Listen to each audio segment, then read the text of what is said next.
Kaugnay po sa nakatakdang pagdating sa Pilipinas ni Mary Jane Veloso bukas, kausapin natin sina Cesar at Celia Veloso, ang mga magulang ni Mary Jane Veloso. Magandang umaga po sa inyo at welcome muli sa Balitang Hali.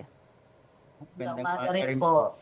Kamusta po, Tatay Cesar at ang inyo pong buong pamilya ngayong bukas na nga po ang pagdating sa Pilipinas ni Mary Jane? Kamusta po ang pakiramdam ninyo?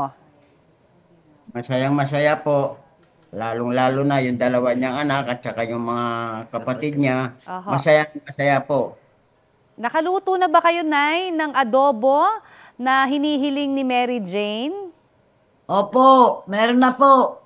Ginayak na po namin. Anong klaseng adobo ba ang gusto po ni Mary Jane? Yung po nagmamantika po, tuyo na Tuyo. nagmamantika. Ay, talaga nga naman. At ang balita namin, pati daw pastilya, siniling niya sa inyo. Para sa kanya ho ba yun o para dun sa mga pang-iwan niya dun sa mga nakasama niya? Pang-iwan po niya sa mga kasama niya, sa mga kaibigan daw po. Kayo rin ho ang gagawa ng pastillas, Mang Aling Celia? Opo, gawa na po. Ang gawa na lahat. Meron pa ba Opo. kayong idadagdag sa kanya hong pagbalik na baka nabilin din niya? Halik at yakap lang po, yun lang po. Nakausap niyo ho ba si Mary Jane at baka kung ano pang nabili niya para ho dun sa pagdating niya? Hindi na po noon lang po November 19 namin nakausap. Yun ho yung huli. Samantala dun sa DOJ naman ho at DFA, meron ho ba kayong mga nakausap at nasabi ho ba sa inyo kung may pagkakataon kayo na personal na makausap po mismo, no, si Mary Jane paglapag niya sa airport bukas? Wala pa po. Pero pupunta ho kayo diretso na kayo sa airport? Opo. Okay. Kailan ho ang alis ninyo? Mamayang gabi na po. Mamayang gabi na.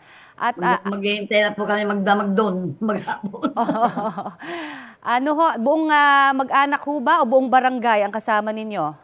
Buong mag-anak pa lang po, saka na lang po yung buong barangay pagdating ni Mary Jane. Talaga ho, meron ho bang paghahanda rin dyan sa inyong barangay sa kanyang pagdating? Ano ho bang, ano daw ang hahandain nila dyan para sa kanya? Ay malaki handaan daw po ka ng mga migrante at attorney namin. Okay. Alright. Ano ho ba ang masasabi nyo, Tay, no? Dahil sa Correctional Institution for Women po daw, didiretso, no, sa Mandaluyong, si Mary Jane. Ano ho ang inyong masasabi dyan? Ang masasabi ko lang po, sana wag na po nilang idiretso sa correctional na ikulong pa. Dahil nagdusa naman na po yung aking anak na nagbuhat noong 2010 hanggang ngayon 2024, na sana po iregalo na lang po nila sa amin para masaya po yung Pasko namin.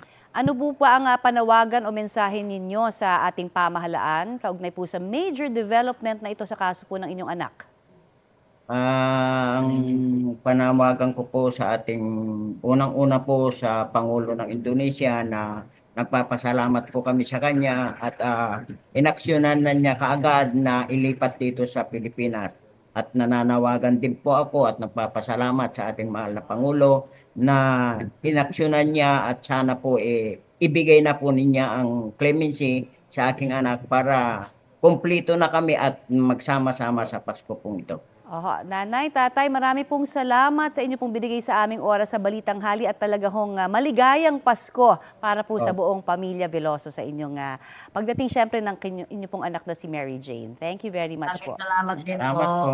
Salamat. Salamat po. Yan po naman si Mang Cesar at si Aling Celia Veloso, ang mga magulang ni Mary Jane Veloso.